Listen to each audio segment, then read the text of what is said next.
আপনারা জানেন সমগ্র বাংলাদেশ জুড়েই বাংলাদেশের প্রধানমন্ত্রী দেশনায়ক তারেক রহমানের নির্দেশনায় মাদক মুক্ত বাংলাদেশ গড়ার লক্ষ্যে আমরা আজ নারায়ণগঞ্জ জেলা ট্রাক ট্যাঙ্গলি কভারভ্যান ইউনিয়নের উদ্যোগে এই নিতাইগঞ্জের ট্রাক স্টেশনে আমরা কিছুদিন ধরে শুনতে পাচ্ছি যে এখানে কে বা কারা মাদকের আখড়া বানিয়ে ফেলেছে, মাদকের ব্যবসা করছে, মাদক সেবন করছে।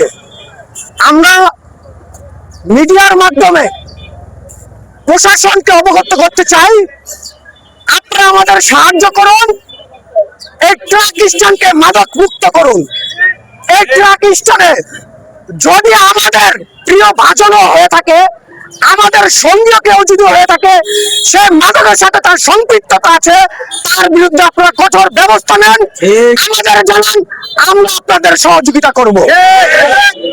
আরেকটি কথা হচ্ছে, আপনারা জানেন গতকালকে এই ট্রাক স্ট্যান্ডে দুটি গ্রুপ তাদের নিজেদের বিভাজনের কারণে তারা একটা সংঘর্ষে জড়িত হয়েছে। সেই সংঘর্ষকে এই ট্রাক স্ট্যান্ডের সভাপতি সেক্রেটারির নাম ব্যবহার করে কলঙ্কিত করার চেষ্টা করছে এই সংগঠনকে একটি মহল। আমি তাদেরকে হুঁশিয়ার করে বলতে চাই, হাসান পরিষদের মাধ্যমে এই ট্রাক স্ট্যান্ডে দীর্ঘ 9 মাস যাবৎ নেতৃত্ব দিচ্ছে এবং আমরা পূর্ব আপনাদের মাধ্যমে, সাংবাদিকের মাধ্যমে আমরা ক্লিয়ার করেছি, আজকে ক্লিয়ার করতে চাই, আমরা শহীদ বাপ্পির নেতৃত্বে, হাসান আহমেদের নেতৃত্বে এমন কোন কর্মকাণ্ড স্থানে করা হয় না আইনের লঙ্ঘন হয়। আমরা যেসব কর্মকাণ্ড করি তার শ্রমিকদের কল্যাণে কর্মকাণ্ড করি। যদি আমাদের নাম ব্যবহার করে কেউ কোনো অপকর্ম করে, তার ড্রাইভার এই সংগঠন নিবে না, এই ড্রাইভার সাব্বির আহমেদ শহীদ দিবে না, আমি সিকদার বাপ্পি নিব না, হাসান আহমেদ দিবে না।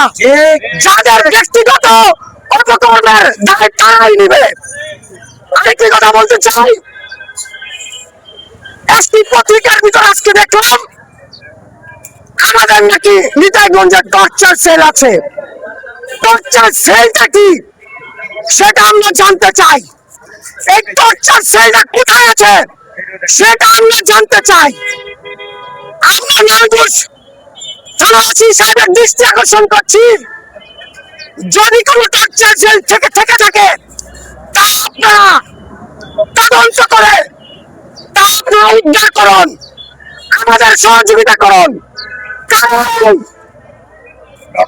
টর্চার সেল বাড়িয়ে নাম ধরে আমাদের বিপক্ষ অপপ্রচার করছে। নারায়ণগঞ্জ জেলা ট্রাক ট্যাঙ্গলি কভারভ্যান ইউনিয়ন কখনোই কোন অপ্রীতিকর ঘটনার সাথে জড়িত ছিল না, থাকবে না ইনশাল্লাহ। একটি কথা বলি, এই সংগঠনটা অনেক বড় একটা সংগঠন। এখানে ব্যক্তির মত বিমত থাকতে পারে, কারোর সাথে কারো মতের অমিল থাকতে পারে।